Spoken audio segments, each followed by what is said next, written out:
Hello guys, வணக்கம் மக்களே. Latest எபிசோடில் பார்த்திங்கன்னா தமிழ் அவங்க மாமா கிட்ட வந்து சந்தோஷமாக பேசிகிட்டு இருக்காங்க. மலைவாழ் மக்களுக்கு வந்துட்டு ஜானுமா ஹெல்ப் பண்ணது, அவங்க வந்துட்டு அவங்களுக்கு பழங்களெல்லாம் கொடுத்தது எல்லாத்தையும் வந்துட்டு சொல்லி சந்தோஷப்படுறாங்க. ஆமாம், நாங்கள் அப்போ அந்த பல வருஷத்துக்கு முன்னாடி வந்தப்போவே அம்மா நிறைய ஹெல்ப் பண்ணியிருக்காங்க. அவங்களுமே அதுக்கு வந்துட்டு இதுவாக வந்துட்டு அவங்களோட இதோட வாழை வந்துட்டு அம்மாவுக்கு கொடுத்தாங்க. அது ரொம்ப ராசியான வாழை. அது வந்ததுலேருந்து அம்மா நல்லபடியாக இருந்தாங்க. அது ரொம்ப ஒரு பெருமையும் கூட அம்மாவுக்கு. அது கௌரவமாக இருந்துச்சு.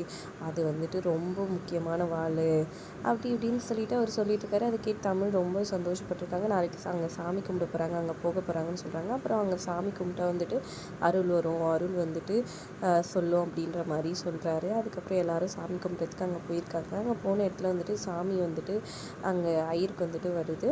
அவர் வந்துட்டு என்ன பண்ணுறாருன்னா வந்து சிபிக்கிட்ட வந்துட்டு எனக்கு தேவையான மலை தேனும் பூவும் வந்துட்டு போய் பறிச்சுட்டு வா, மலை பூவும் அப்படின்ற மாதிரி சொல்கிறாங்க. சிபி வந்துட்டு நான்லாம் போக மாட்டேன்னு சொல்ல அங்கே இருக்கவங்கெல்லாம் சிபியை கடவுளுக்கு நிகராக பார்க்காங்க. ஏன்னா எங்கள் இனத்தில் ஒருத்தருக்கு தான் கடவுள் வருஷம் வருஷம் இந்த மாதிரி வந்து சொல்லும். ஆனால் இந்த வாட்டி உங்களுக்கு சொல்லியிருக்குன்னா ஏதோ ஒரு காரணத்தோடு தான் இருக்குது, நீங்கள் போய் எடுத்துகிட்டு வாங்க அப்படின்னு சொல்லி சிபி முடியாதுன்னு சொல்லிட்டு இருக்காரு. அப்புறம் ஜானுவும் தமிழும் சொல்ல அப்புறம் சரின்னு கிளம்புறாரு.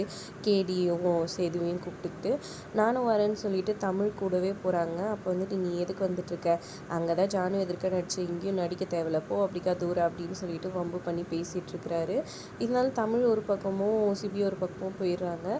பின்னாடி சம்யுக்தாவும் அவங்க அண்ணனும் வந்துட்டு ஒரு பிளானிங்கோட அந்த பூவும் தேனும் வந்துட்டு கிடைக்கக்கூடாது, நீ கண்டுபிடிச்சி அதை கொண்டு வரணும் அப்படின்ற மாதிரி பிளான் போட்டு இவங்க போய் தேடிட்டு இருக்காங்க ஒரு பக்கம். இன்னொரு பக்கம் வெண்பா வந்துட்டு அவங்க ஒரு பக்கம் மாமாவும் அந்த தமிழும் ஒன்றா போகக்கூடாது, அவளை ஏதாச்சும் பண்ணுன்ற மாதிரி பிளானிங்கோட அவங்க ஒரு பக்கம் போயிட்டுருக்காங்க.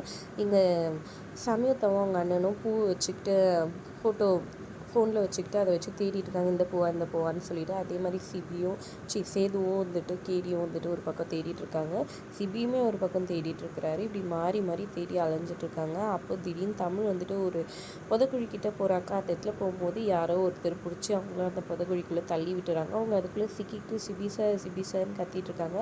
சிபி வந்துட்டு கடைசியில் அவங்கள காப்பாற்றி கொண்டு வந்து நைட் ஆகிடுது. அதனால் அங்கேயே ஒரு கூடாரம் மாதிரி அமைச்சு அவங்களுக்கு நெருப்பெல்லாம் முட்டி அவங்கள வந்துட்டு குளிரில் வந்துட்டு தாங்கிறதுக்காக எல்லாம் பண்ணுறாங்க.